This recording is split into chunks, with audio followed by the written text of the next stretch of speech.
প্রথম কর্মদিবসের শুরুতেই জাতীয় স্মৃতিসৌধে বীর শহীদদের প্রতি শ্রদ্ধা জানালেন ভারপ্রাপ্ত রাষ্ট্রপতি হাফিজ উদ্দিন আহমদ।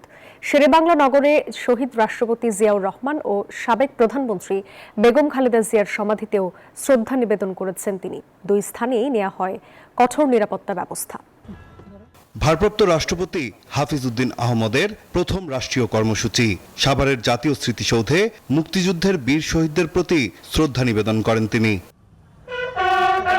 শ্রদ্ধা নিবেদনের পর কিছুক্ষণ নীরবে দাঁড়িয়ে থাকেন অস্থায়ী রাষ্ট্রপ্রধান। বসুন্ধরা টিস্যু, অশুদ্ধতার বিরুদ্ধে এক বিন্দুও ছাড় নয়।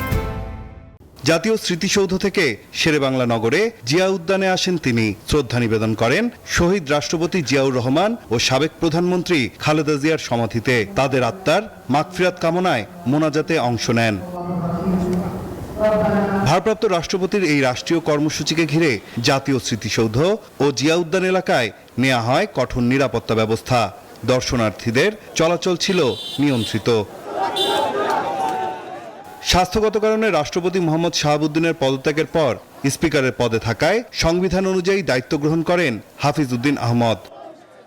নাইম আল চিকো, নিউজ 24, ঢাকা।